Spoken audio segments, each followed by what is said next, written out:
अस्सलामु अलैकुम वरहमतुल्लाहि वबरकातुहू। उम्मीद करता हूँ कि आप खैर आफ़ियत से होंगे। सबसे पहले आपको बता दूँ कि आज की क्लास उन लोगों के लिए है जिन्हें इंग्लिश नहीं आती, जो चाहते हैं इंग्लिश शुरू से सीखना।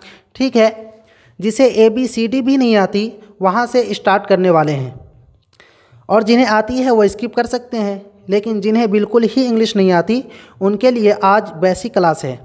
ठीक है, इसी वजह से मैंने जो हेडिंग डाला है इंग्लिश बेसिक नॉलेज, बेसिक जानकारी आज आपको देने वाला हूँ।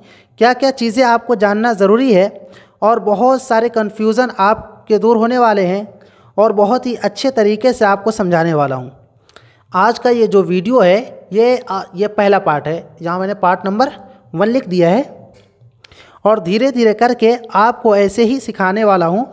और ट्रांसलेशन है और बहुत सारी चीज़ें हैं जो सीखने वाले हैं, लेकिन आज बिल्कुल ज़ीरो से सीखते हैं। सबसे पहले देखते हैं कि इंग्लिश में जो मेन चीज़, इंग्लिश का जो मेन मुख्य चीज़ क्या होता है उसको देखेंगे।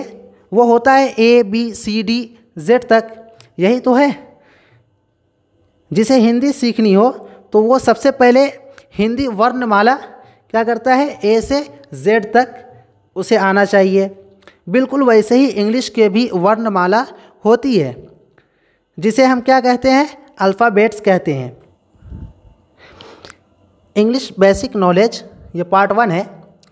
इसमें जानते हैं कि अल्फ़ाबेट्स ये वर्णमाला, अल्फ़ाबेट्स इसके अंदर जो लेटर्स है वो 26 लेटर्स होते हैं।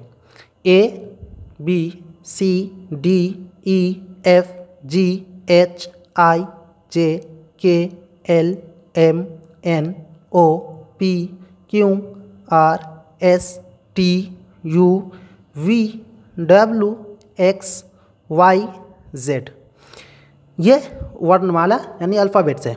ये कितने होते हैं, ये 26 होते हैं। अब 26 को क्या करते हैं, 2 प्रकार में डिवाइड कर देते हैं। एक का नाम क्या है, कॉन्सोनेंट्स, दूसरा वोवेल्स।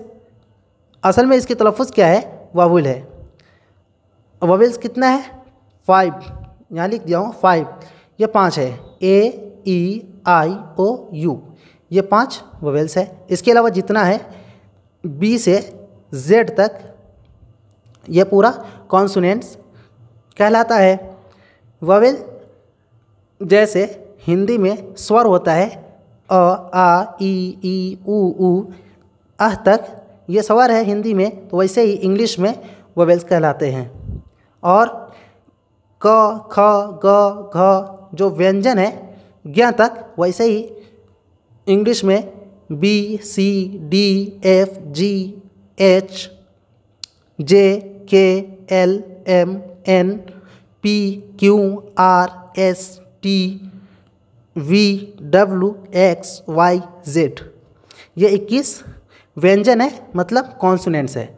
इसको हमें अलग अलग याद करनी पड़ेगी, और इस क्यों अलग अलग याद करते हैं इसको हम आगे बतलाएंगे। चलिए आगे हम चलते हैं। लेटर, यहाँ लेटर लिखा हुआ है, इसमें आपका टाइम बचेगा। तो लेटर वो सबसे छोटी इकाई है जिसका प्रयोग कर हम क्या करते हैं, कोई शब्द यानी वर्ड लिखते हैं। लेटर में क्या है कि कोई सबसे छोटी इकाई, R एक अलग लेटर है, A एक लेटर है, N लेटर है, I एक लेटर है। अब इसको जब एक जगह करेंगे, एक जगह यहाँ जब किया तो ये वर्ड बन गया रानी। इससे क्या मालूम चला कि एक नाम है।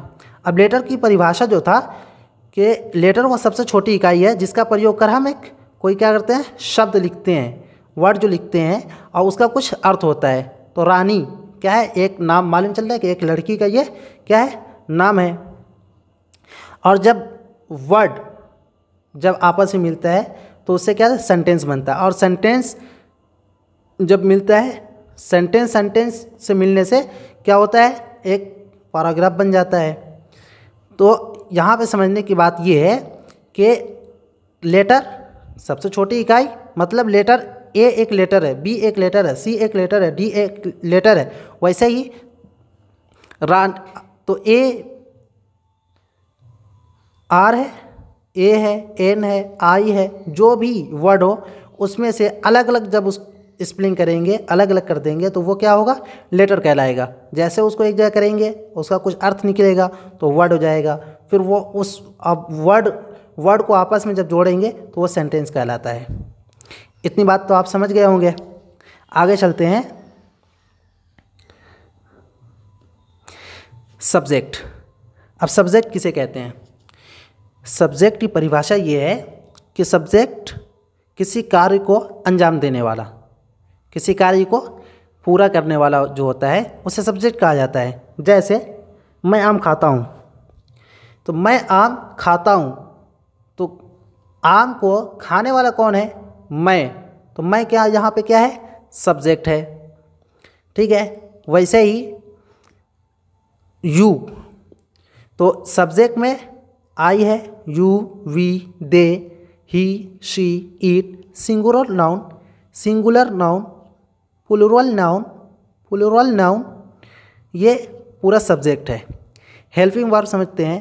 Is, are, am, have, has, had, will, shall, would, was, were, ये हेल्पिंग वर्ब है। इसके अलावा और भी है, आगे मैं आपको और भी एक्सप्लेन कर दूंगा। उसके बाद वर्ब फॉर्म में है, जैसे गो, ये फर्स्ट फॉर्म है, वेंट सेकेंड फॉर्म है, गॉन थर्ड फॉर्म है, सी फर्स्ट फॉर्म है, सा सेकेंड है, सीन ये थर्ड फॉर्म है। तो इसको हमें क्या करना है, इस वजह से मैं आपको ऐसे ही बेसिक चीज़ आपको इसी वजह से बतला रहा हूँ कि आगे इसको एक्सप्लेन करूँगा तो उस वक्त ज़्यादा समझ में आ जाए। तो सबसे पहले सब्जेक्ट हमें अलग याद करनी पड़ेगी कि I, you, we, they, he, she, it, singular noun, plural noun, इसको हमें याद करनी पड़ेगी। उसके बाद हेल्पिंग वर्ब, इसे हेल्पिंग वर्ब को हमें याद करना पड़ेगा। और जो वर्ब फॉर्म है इसे हमें रोज़ाना एवरीडे लगभग 5 हमें याद करनी पड़ेगी। जब याद करेंगे तो हमें ट्रांसलेशन बनाने में या बोलने में बहुत आसानी होगी। अब हम नेक्स्ट वीडियो में बतलाएंगे कि हेल्पिंग वर्ब किसके साथ इस्तेमाल होता है और किसके साथ नहीं होता है। जैसे मैं ऐसे ही आपको बताता हूँ, आई के साथ हमेशा एम का इस्तेमाल होता है। उसके बाद आई के साथ हैव का इस्तेमाल होता है, आई के साथ हैड का भी इस्तेमाल होता है, आई के साथ वाज का इस्तेमाल होता है, आई के साथ विल का भी इस्तेमाल होता है, यू के साथ आर का इस्तेमाल होगा, दे के साथ आर का इस्तेमाल होगा।